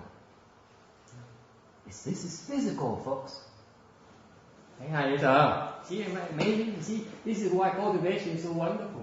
Bởi vì tôi mới dù cái việc tu được như vậy đó. Tại vì một khi mình đạt một cái thiền định một cái rồi ấy, là cái linh tính mình đó, là linh tính nó đang của cái thế giới khác, và đem về dùng cái thế giới của mình thấp hơn, thành linh tính thấy rõ hơn. That's why you become a superior person in this world.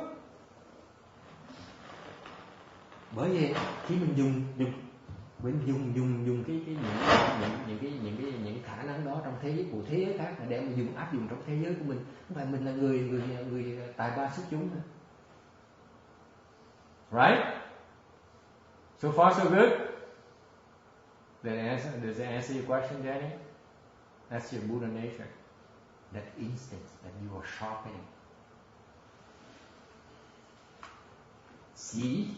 So what have you been doing all your life? Have you been cultivating? See, Amy now, Amy's laughing. Have you been cultivating and sharpening all those skills, and yet you live in this world? What kind of person are you in this world? You are the king, the queens, and the earth, and the shakers and movers of the world.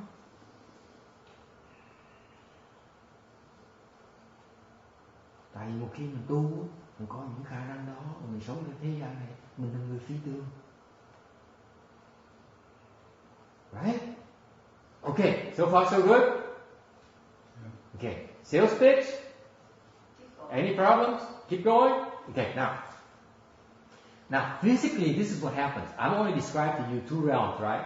Tôi mới giảng điểm có hai giới thôi, là hai cái thế giới thôi. Cái dục giới và sắc giới. So far so good? I only stop at 4. So far so good. Tôi mới ngừng lại, mới tứ định thôi, tứ thiền thôi. Có ai có vấn đề gì không? Okay, now this is what happens. I need to explain it in the later slides, but basically what happened is that these two realms, the desire realm and the form realm, are actually in physical space. Cái dục giới, cái sắc giới là còn trong cái không trung. The space as you know it is right there, in that space. Okay?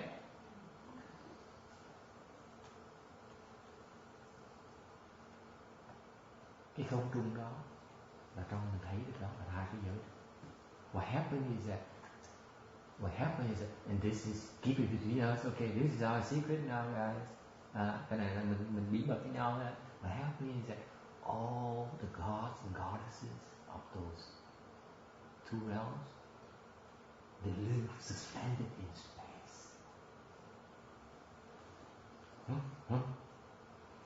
Những cái tên, những người tiên đó trong hai cái giới, dục giới với cái sắc giới đó, là họ sống trong không trung. Think about it. Suy nghĩ đi, think about it, Thomas. Right now, you need an airplane to fly. Hả? Bây giờ thế giới mình muốn bay, mình phải leo máy bay. Hả? These cultivators, they float in space. And live, that's their realm up there in the clouds, in space. Fascinating? And you think that Dungeons and Dragons is the best thing in the world? You ain't seen nothing yet. But they are still in the formless realm. It is still in space. It's still physical. It's still physical. Does it answer your question? But your consciousness, your Buddha nature can reach even beyond that. Isn't that fascinating? But my conscious mind does not know it though. Doesn't know. Isn't that Lucky you. cheating? Aren't you lucky? Because that's you have the best of both worlds. When you need to use, you use a conscious mind. You don't need to use, you use a higher level of consciousness. You have the choice. You have that ability. They can't do that. But they will. Fascinating. See, you guys go to school, and I want to make fun of academia a little bit here, and you get a bachelor's and master's and PhD thinking, and you know everything. And you give you more options. What I'm saying is, you're going to have more options you can ever imagine, your conscious mind can ever imagine. Chọc tại có người đang học trong đại học, thì học ra bằng để có nhiều cái chọn đường nhiều hơn. Tôi nói thì thiệt ra tu mình chọn mình còn rộng hơn họ, tại vì con chọn được có những cái lựa chọn mà mình không, một cái óc mình không thấy được, mình không nghĩ ra được. See how rich life is, huh, Flavia? I wish I could know more about that. how rich a life can be if you have more full use of it. Huh? That's fascinating to me. That's probably the best news in my life. If I knew about it back then, I'd be cultivating already. I wouldn't have waited until I'm too old and too weak and too tired.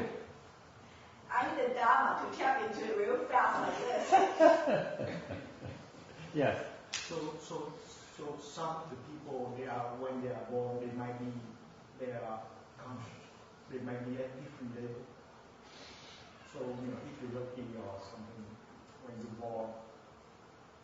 Like that lady, for example, she has no training, but her blessings are such that in her prior life she reached at least first dhyana already. Therefore, right now, it doesn't take much for her to reach first dhyana again. Câu hỏi, the question is getting better and better. You're making it fun for me to speak Dharma. Cái này nó hỏi còn vui. Nó hỏi khá nhiều tôi giảng nó thích, còn nó hỏi dốt tôi giảng. The stupid question, it's boring. Anyway, I should not be using stupid, right? The Cupid questions. Okay, the Cupid questions are boring. Okay. Yeah. What was the question again? You already answered. But let me translate the Vietnamese one. You see, that's my problem. When somebody born, they are not born. Okay. Là một khi mà mình đạt tới cảnh giới đó rồi á, okay, thì chào như tôi ví dụ cái cô mới tới đó, cô đó là sơ thiên rồi. Mà cô sơ thiên là sao cô được sơ thiên? Cô được sơ thiên tại vì kiếp trước của tôi đã ít nhất là đạt được sơ thiên rồi. Thành kiếp này một khi mà cái duyên tới một cái nhập vào sơ thiên cách dễ dàng dễ sợ đó. Is that it? Right? Oh, okay. I forget. English, please. I did explain in English already. I just translated that into Vietnamese. At least I thought I translated, but I forgot what I just said in English.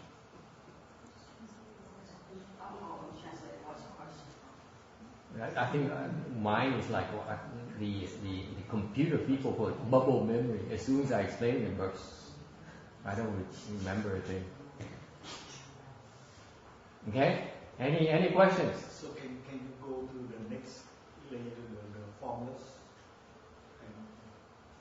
Yeah. What happens is that whatever attainment you have is like with your database.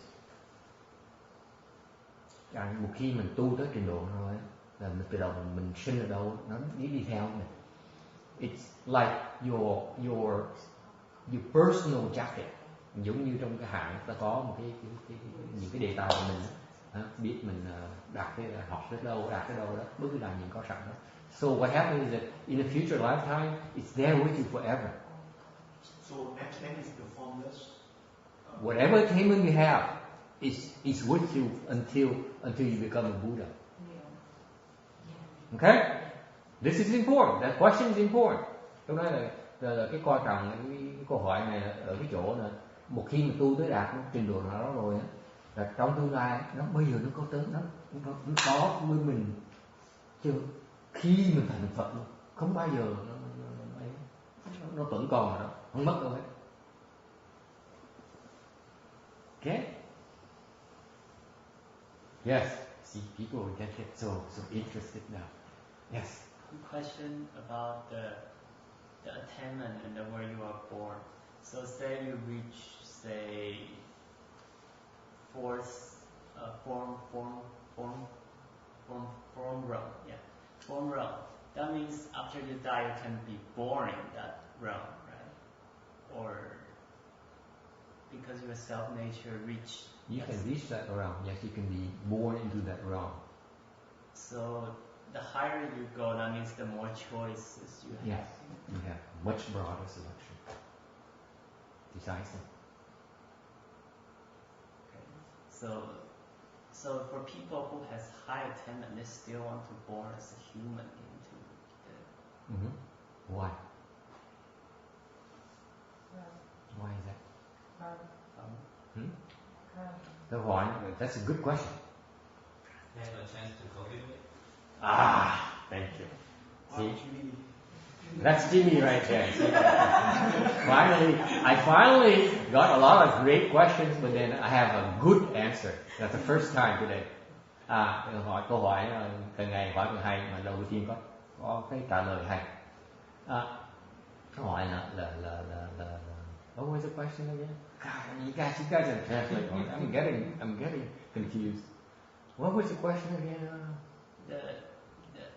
Một khi mình đạt tới trình độ mình đạt tới cái tứ thiền một cái là khi mình chết mình sinh từ tứ thiền trở xuống. Đấy, mình được rộng càng ngày càng tu càng cao thì mình càng cái cuộc đời sau mình sinh vào cái cõi càng ngày nó càng rộng hơn. Okay. Thì người ta hỏi là tại sao mình sinh làm người làm gì thì Jimmy trả lời là sinh người để mình tu. Why is that? Tại sao vậy? Why is that? Why? I think I read somewhere that the human body is most suitable for studying Dharma. It's reality. Look around you. Do you see Warren Buffett here today? Do you see Bill Gates here today? Melinda Gates here today? Như thế nhìn có anh những người mà trọc phú có ở đây tu không? That's a glimpse for you to see why you don't want to go to the heavens. Cái đó là cái lý do mình thấy cho mình biết là tại sao mình muốn đi tới trời. Because if I were Warren Buffett, tại vì nếu tôi là ông tỷ phú đó, I'd be probably have at least a harem, 20 auto dealerships. You see, I'd be too busy enjoying myself instead of cultivating because I can afford it. Right? Right now, I cultivate because I can't afford any of those. Thành ra tôi nói nếu người ta giàu quá thì ta bỏ thì giờ ta phải lo gì đó cho vợ cho con đi hưởng thụ với tội gì đi tu cái mình tu tại mình nghèo mình đâu hưởng thụ không có tiền đâu mà hưởng thụ. So the reason why we poor because even if we want to, we can't afford it. And what is that called, Jimmy? You don't know that yet. You see, this is to show you that they know more than you. It's called blessing, Jimmy. Đó là gọi là gì? Gọi là phước. Phải hết. Blessings manifests itself in the form of the ability to cultivate and progress.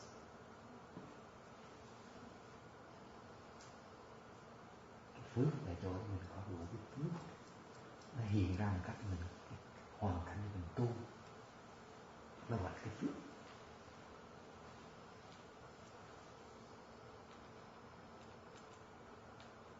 Okay.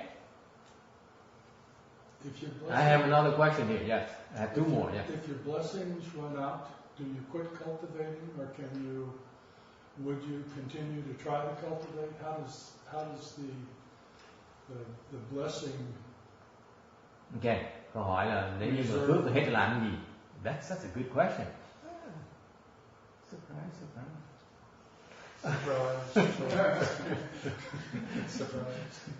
Câu hỏi đó. So if your blessings run out, what happens? Let me give you an analogy. Cái phước hết là làm gì? Làm như vậy này. Okay.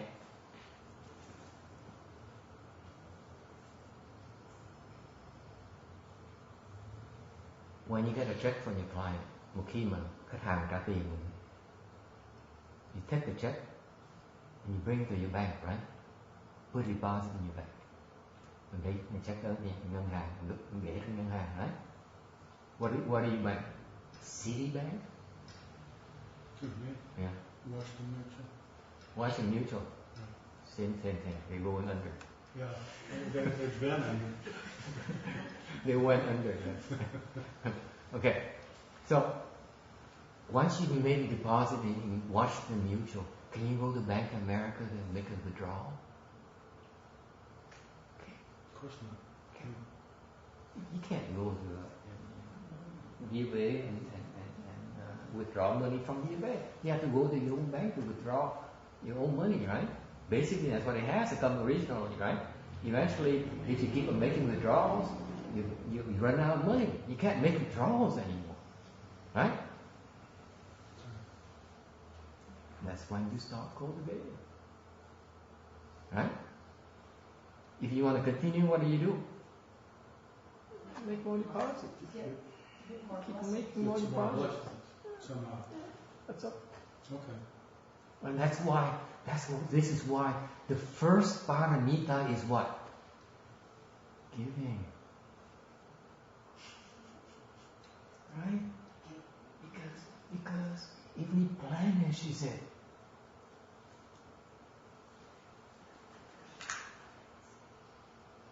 if you say, I only want to cultivate, I love the dhyana bliss, I love the understanding I got, the wisdom that's unfolding in me, I enjoy it so much, it gives meaning to my life. Okay? You keep on making withdrawals. That's what's going to happen. You run out, and guess what? You go to the fork. This is where you go. Where you want to go keep on ascending, but you can't because you run out of fuel. Thành bởi vì cái pháp đầu tiên của bên đại thừa mình là pháp gì? Khi Phật Bồ Tát đã dạy những pháp bố thí. Và nếu không bố thí phước mình hết một cái thì mình không thể nào tiếp tục tu được. Thành cứ tưởng là mình mặc áo tại sao nữa, mình chỉ cần lo tu thôi, lo bố thí chất luôn. So I'm telling them that even as monks and nuns, we have to give like hell. We have to. What do you think I'm doing? Thank you. Nhưng tôi nói dạ như tôi làm, tôi cũng bố thí với làm. Yeah. Why is that? Why am I doing this? Why am I doing this, folks? Am I stupid? Do I look stupid? Don't answer that. Cupid. Yeah. Do I look cupid?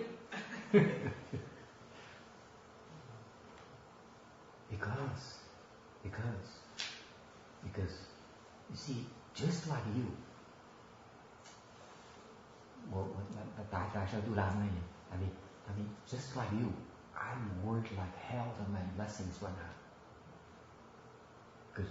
Tại vì giống quý vị, tôi sợ hết phước hết một cái là hoàn toàn. Cứ giờ con đầy. So I need to replenish it, right? Mình phải bổ túc phước mình chứ, right? But there's something real common sense. Cái giản dị, rất giản dị. I go through life making sure I don't owe anyone anything. What does it mean? I'm a net creditor. I become a bank. Thành ra cái cách tôi hoạt động sao là tôi lúc mà tôi cố gắng trong cuộc đời tôi không nợ ai như vậy, tôi mình thành như vậy, người ta nợ mình. You see, and that's how you make sure that your blessings don't run out. So far so good, nhưng mà phước mình cũng không hết, đúng không? Because if you take out more than you put in, sooner or later it's gonna run out, right? Nếu mình cứ rút tiền hoài, trước sau ngân hàng cũng hết à, và băng hết tiền à. Okay? Yes. They're making withdrawals. Huh? They're making withdrawals. But is there a way for us to help them? Yes. Người ta hỏi là nếu người ta không tu thì sao? The cultivation is not the only way to make deposits. đâu phải tu là một cách phương pháp duy nhất để mà tu bộ phước này đâu. There's many more. Come back in the future, I tell you more ways. Okay, you don't have to cultivate. You don't have to be a monk. Okay?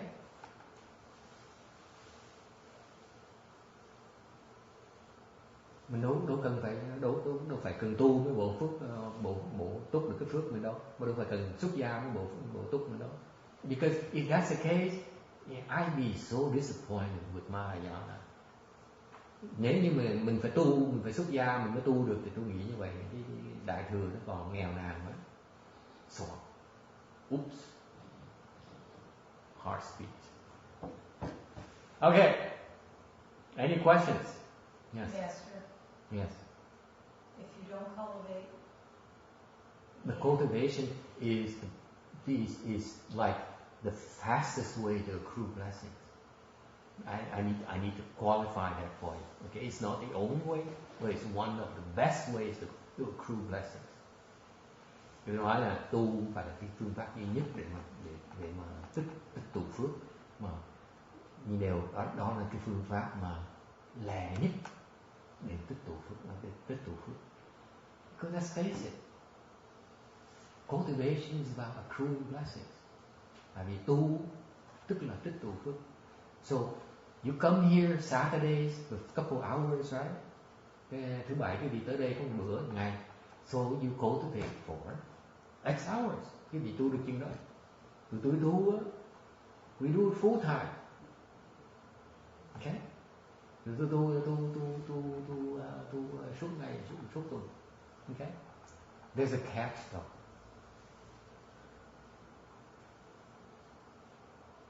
Okay? Sooner or later you run into someone you're gonna owe to. Okay? Trước sau mình phải nợ. So who do I owe to? There's no way for you to keep on. There's always someone you're gonna owe somebody something. Okay? Sống là phải nợ ai, đúng không? You have to owe somebody something. Okay? You cannot be a net creditor forever. Because it doesn't work like that. Right? Trước sau mình phải nợ, có người nợ. Who do you owe to? I don't know about you. I know who I owe to. Tôi biết ai, quý vị sai rồi, tôi biết người tôi nợ, chủ nợ tôi là ai. Would you like to guess, huh? Teacher. That guy.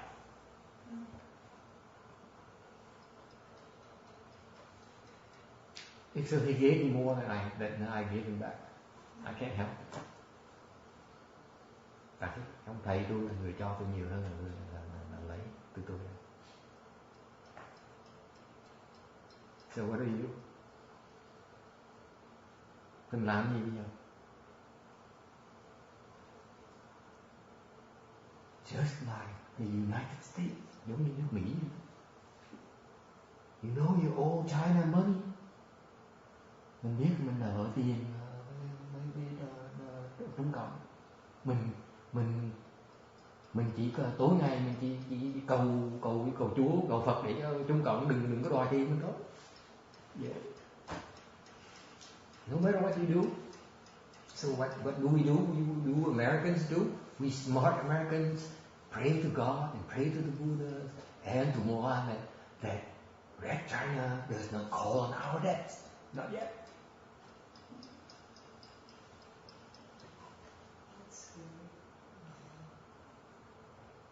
I pray he doesn't call my debt. He doesn't need to call my debt. Okay. Any questions? Yes. So I'm trying to go back to the formless. So you're saying that the first two are physically, and then what happened to the formless when you go to the next? No more form. It's no more physical thing. It's only you go crazy.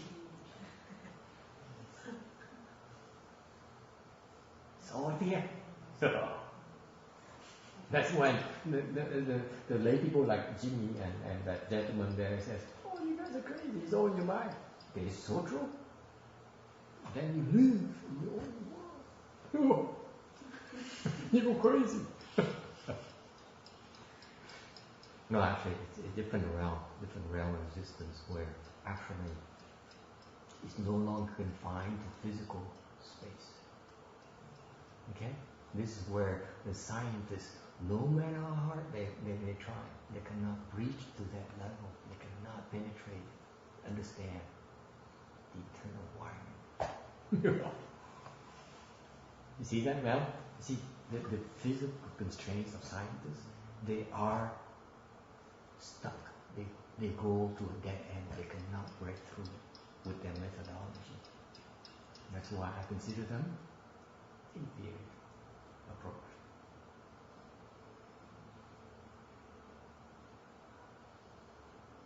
Bởi vì khi tới vào vô sắc giới nó không bị kẹt vào cái sắc này. Thành ra tôi nói những người khoa học gia tôi bị kẹt vào cái kẹt, dùng vào chọn cái đường kẹt. They choose a dead end. That's what I said earlier about perspective. You have to have a proper perspective. Because if you say, if science is the only way for me to go right now, what are you doing? You're planting the seeds for you to be eventually stuck.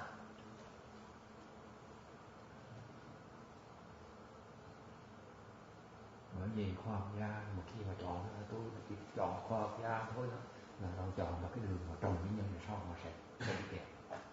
What stuff are we talking about? Kẹt như nào? The physical body right there. Don't have to go too far. It's stuck with the body. Kẹt như cái thân. Đâu tầm nhìn đâu xa. Đấy.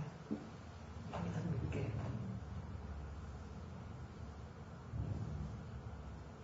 Too controversial? It's not nonsensical. It's all right. Words meaningless. Okay. Any questions? Happening out. Can I ask a question about suchness? Yes.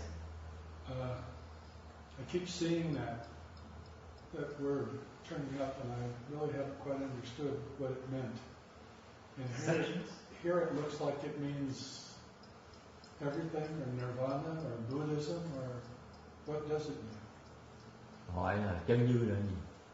Okay, I know someone has the answer already. Có ai biết trả lời không dùng? Answer him for me. Come on, somebody must know. What is it? True suchness is from Chinese for chân rũ. True suchness là chân như. Which is what?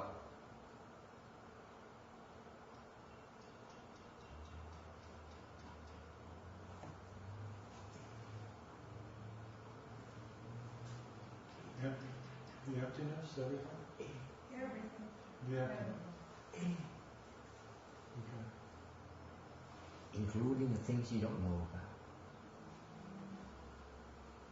It's catch-all. True suchness is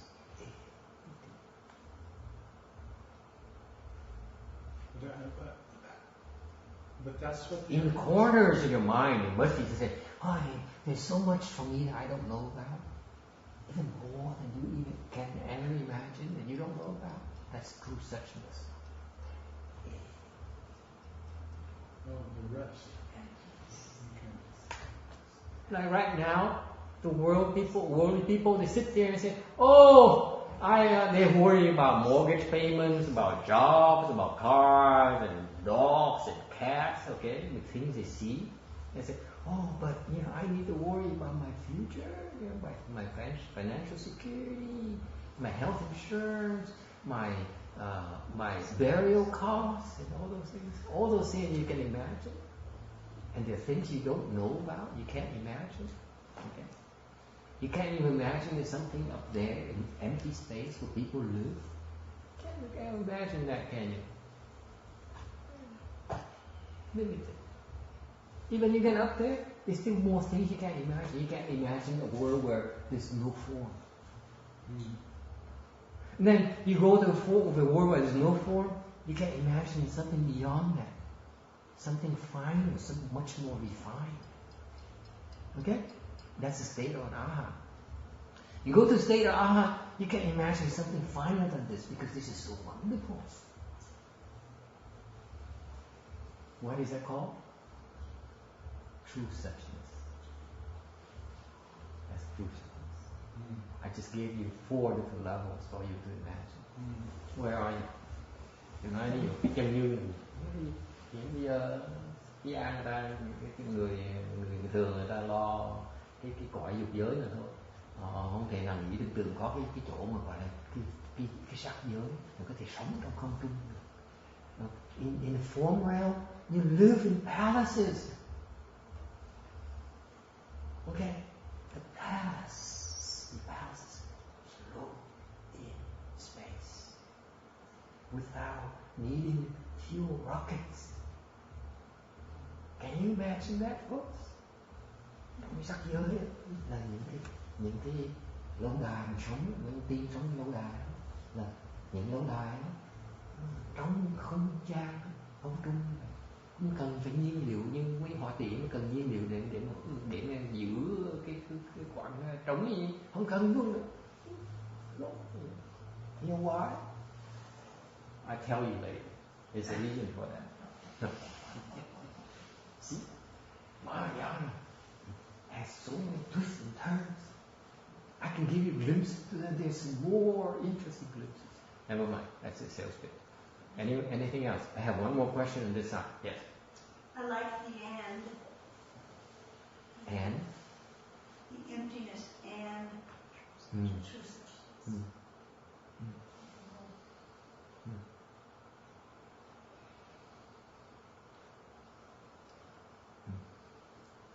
What it's referring to in the emptiness here is actually true emptiness. There is something missing. I should move true before emptiness, true emptiness and true suchness. This is what it should read. Okay? So that people cannot blame me for misleading you. Temple Shenhua is going to say, you are misleading my offspring, my grandchildren. Tôi mới sửa cái này để ông Tiêu Hóa ông phải rầy tôi. Hey, what happened? Did somebody mess up here? Oh, shift 5. That's right. I messed up. I moved true to before emptiness and suchness, so that true emptiness and true suchness. Okay? Because that's what it's referring to.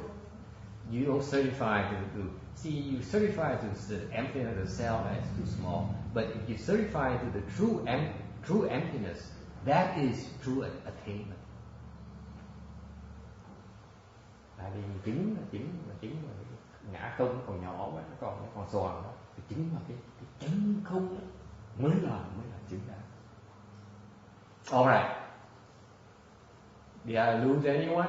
See, we have newcomers today, and here I go talking about way beyond your imagination. That's why it's called wonderful wisdom, folks. They don't call it wonderful wisdom for no reason. Bởi mới gọi là diệu huệ đó. It is so wonderful you cannot even imagine. Nó diệu đến độ không thể nào tưởng tượng. Nó gọi là diệu. That's why it's called wonderful.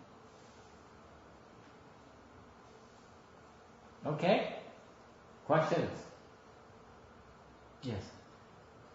You said that practice uses blessings are like the fuel for practice or cultivation, but cultivation also accrues more blessings. Yes. So in that sense, doesn't cultivation sustain itself if it's... Yes, it does sustain itself. So then you don't necessarily, because you were kind of describing this point where you run out of blessings and you're unable to continue with cultivation. Okay. Câu hỏi là lấy những tu là dùng phước rồi cũng tạo phước. Give you an analogy. This morning I talked to you about, tôi cho ví dụ, this morning I talked to you about when you receive instruction from me, you using up blessings. Buổi sáng tôi nói là khi mà tôi chỉ đường quý vị là quý vị đang dùng phước. Right? So if you use, you apply, you follow the instructions and cultivate, mà nếu quý vị theo những cái lời đó mà tu thì quý vị tạo thêm phước, tức là tự tu bổ phước là tích tụ phước. That's how you accrue blessing. That's why, on the other hand, if you receive instruction, you don't execute. Guess what happens to your blessings? They get discarded. You throw them away. Isn't that scary? I'd be so frightened. Người nói nếu như mình nhận những cái lời thầy dạy mà không nghe, không làm, không tu theo những lời đó thì làm gì xảy ra? Những cái phước mình xài để nhận cái lời thầy dạy đó.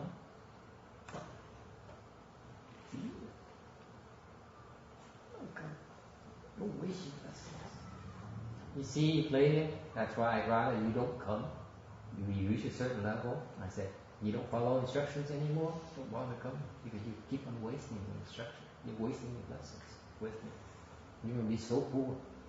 That's why the humane thing for you as a teacher is say, okay, don't come anymore. You see that failure is not about building an empire, it's not about the head count.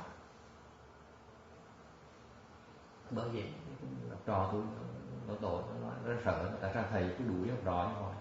Bởi vì tôi tới trình độ nào đó rồi mà nói mà không nghe, không làm nữa, tôi bắt đầu phí phước. Tôi thầy tôi thấy tiếp tục phí như vậy, tôi không để nó phí được. They should be wasted somewhere else, not under my watch, not in my assembly. There are plenty of places where you go waste. So many. Yeah. Đi chỗ khác phải phí, không cần phí chỗ này. You see, bởi vậy cái chỗ này không phải chỗ để tu, cũng là chỗ để mà mình đến được là bao nhiêu người trong đại chúng cái chùa bự như này. Phước số nhỏ. That's why you attach a mark to you attach to head counts and the size of the temple and so on and the bank accounts. That's the small blessings. That's not the most important. The blessings we have are hidden.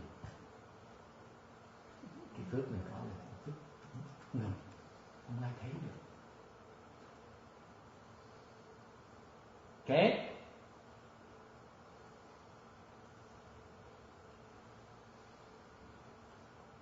Any questions?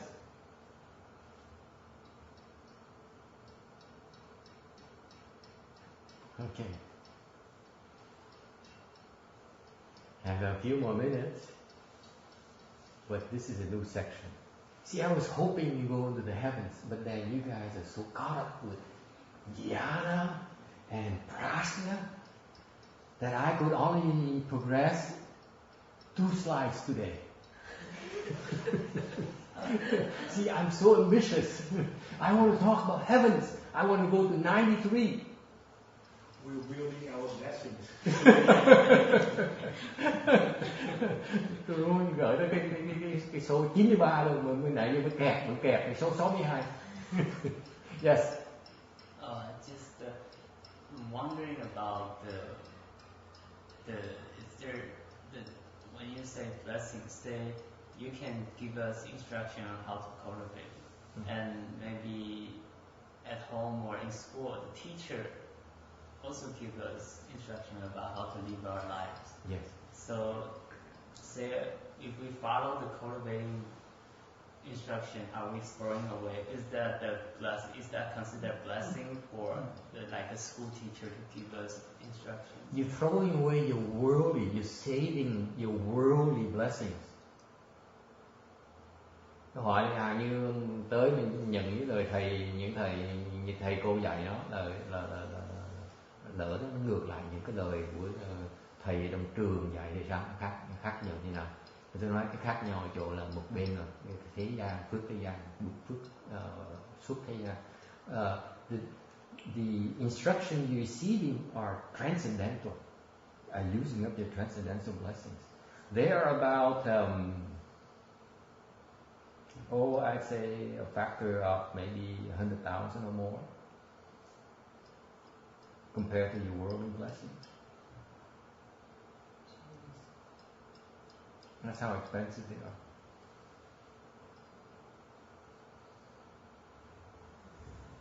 khác biệt thế nào? Cái phước mà xuất thế gian khoảng chừng lấy phước thế gian nhân 100.000 triệu, nó tương tự như vậy. It's very rare to see people who can go to. That's why it's so difficult, because it takes a lot of lessons. Bởi vậy những người tu được, những người phước lớn không thể tu được. That's why you don't ever see them wasting the blessings on things like the temple.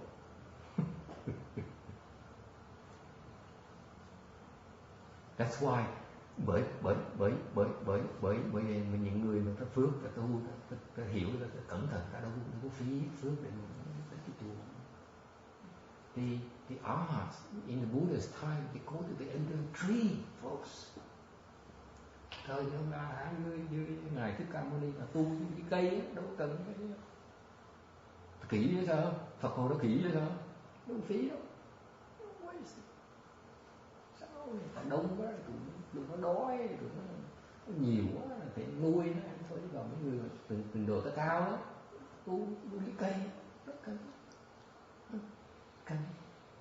Ví dụ là tôi có trả lo tình hình trả sau buổi. Think about it. Yeah, in the Buddha's time, the accomplished arhats, accomplished cultivators, the arhats and bodhisattvas, they cultivate under a tree. And later on, there's so many people who heard of them and they follow them. So there's so many of them that they are not sages yet. So they have to open a temple so that they can feed these people and give them a chance. They can't make it without comfort. Fascinating? You see, that's how you save them. You hide them. You save them until you need it.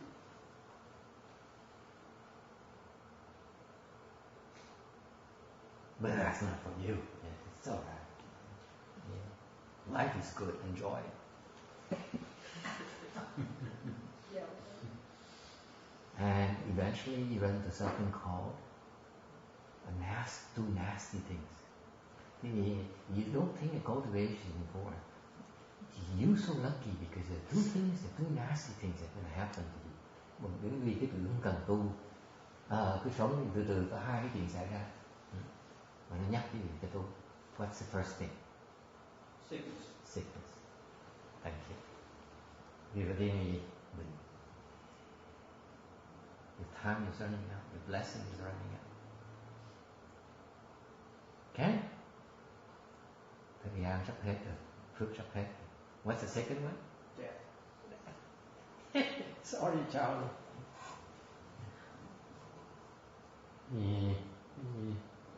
Chữ thần. Không đợi gì đâu. I heard. What's that? Ted Turner, right? The billionaire? Yeah. Tôi nghe cái ông Ted Turner là ông tỷ trọc thơ, ông giàu cái sợ ông trọc cú này, nói what does he say? This is a guy, a cowboy. He has all the women he can want, all the money he can spend, right? Đây người ta giàu ông nội, nhiều người đàn bà, bồ phía bờ ông toàn bị đẹp, người nổi tiếng không? Tiền mình xài không hết. What does he say? He's dying. He's in his 70s right now. He's dying? No, he's in his 80s, I think. 70s or 80s, right? Ông này khoảng 80 tuổi. No, he's not dying. But you know what he says? His word of wisdom. Ông nói gì vậy? Ông nói là I think he said that all the money you have, you can't buy another day. You cannot buy another day. That's the truth. Đấy là cái ông mà ông trọc phú nói là với tất cả tiền tôi có cũng không thể mua thêm được một ngày. This is true, folks. This is not a lie. Cái đó là sự thật. Why is that? Because that's his truth. Even the man of his blessings, he cannot buy another day. Right? That's his truth. Tại cái thật ông này là với một người có tiền, có của cải như vậy, giàu có như vậy, ông cũng có thể mua được một ngày nữa. Đúng không? Is it true for you, Linda? No, it isn't. So who is richer? Thì cái trò tôi đó nó bị ung thư. Sống thêm nữa. Có nghĩa là sao? Nó giàu hơn kia. That's my proof to you that she's richer than the Ted Turner in terms of blessings. She can extend her life. Ted Turner say, let me give away all my life. And he's that kind of guy, okay? Right, guys? Ted Turner is the kind of person who says, if it serves my purpose, it's fun for me, I'm willing to pay the price for it. He's willing to give away all his money in the world to have another day, extra day. Right? And he can't. He does not have enough blessings to pay for another day of his predetermined life, whatever it is. Right? That's a fact. Her life is also predetermined by the doctors, right? The same doctors that Ted Turner turns to. And what happens? She stopped using that route. She used a different route. She extended her life. What does it mean? You're using up your all the types of blessings, aren't you? Có nghĩa là gì? Cũng người bác sĩ cũng ông trọc phú đó. Người bác sĩ nói trọc phú ông thì là sống hơn một ngày. Cũng người bác sĩ nói bà này, bà sắp chết tới nơi rồi. Ông bà vẫn sống nhăn răng. Nghĩa là sao? Bà sai cái phước khác. Có nhiều người nào giàu hơn? Giàu hơn cái phước bằng lớn hơn gì nhiều. Think about it. Disagree or not? What else is more important than you? Look at that turning. Your life. You spend your life working, and at the end of your life, I can't help myself. No one can help. Anh sống cuộc đời mình đeo đuổi làm biết là tiền, mà cuối cùng khi mà tử thần tới nó đâu có mua được tiền này đó. Right? Who's in control? Who's more blessed? You're in control.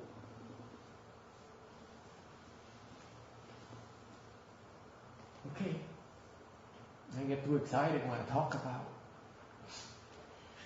life and death. Maybe if he cultivates mastery, he'll get another day. Any disagreement? You agree that Ted Turner's blessing is not as blessed as, let's say, Linda, for example? Right. You agree or disagree? It has different manifestations, has different marks, that's all. But it has to come from something. You can't say that, because that the standard is that you can buy anything with money, right? That's our world. Cái thế giới mình sống là mình bất cứ gì mình mua cái gì mình có được là mình có thể dùng tiền mình mua được, trả cái giá đúng không? Nhưng nếu cái người ta trả cái giá kéo dài mạng sống người ta, cái giá còn cao hơn tiền mua được nữa. Có nghĩa là cái phước này còn cao hơn tiền nữa. Worth more than money.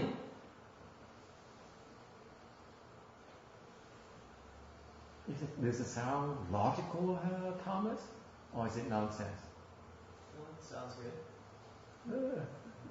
That's the first. See, they say, oh yeah, he said, because in the Asian tradition, they don't dare contradict me, because if they do, I kick them out. Oh, you call them stupid. Oh, I call them stupid, and they run away. Or Cupid, something. Okay. Okay? Any questions? Today we progressed 2 slides forward. 2 slides. Yes. But at this rate, okay, we should be in the moon in no time. Okay. I need to wrap it up unless you have other questions. Come on, folks. Got a life. Get away from the temple. Go back and bring your fiancée out and wine and dine her and say, "I love you, honey. You are the most important." Live a little. Nói dọc họ dẫn bồ dẫn vợ về. You see, this is you come back and say, "Oh honey, I today's lecture is so interesting. Let's go and dine. Let me wine and dine you, and then later we go see a movie, and then you see that's how you replenish your blessings. I'm serious. Because why? I'm being serious because if you don't, Okay? You're going to be accused for taking your better half for granted. And that's the last thing you want. That's not the kind of mistake you want to make. Tôi khuyên mấy người có gia đình đem vợ ra nói, người yêu ơi, ngày vui quá, thôi tối rồi mình đi ăn ngoài nhé, đừng nấu gì mệt. Xong rồi mình đi coi cine. Không thôi đó. Bà nghĩ là mình coi thường bà thì okay, that is replenishing blessings to me. Worldly blessings, right? Women are boring. Okay, let's do transference. Yes, I see.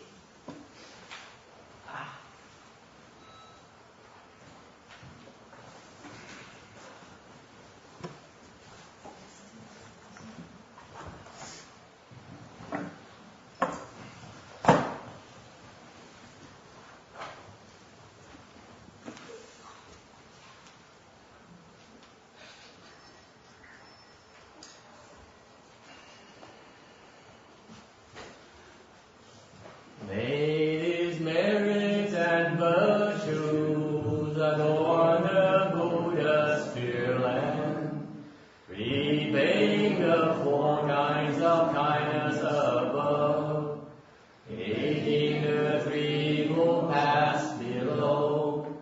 May those who see and hear all bring forth the holy mind. And when this retribution body is done, be all born in land of utmost bliss.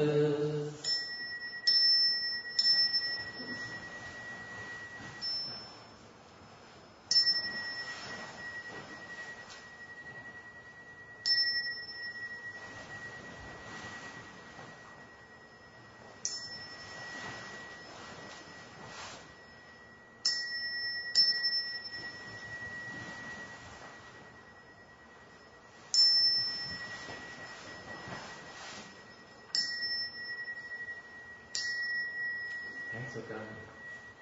See you next time. Cảm ơn gì đấy.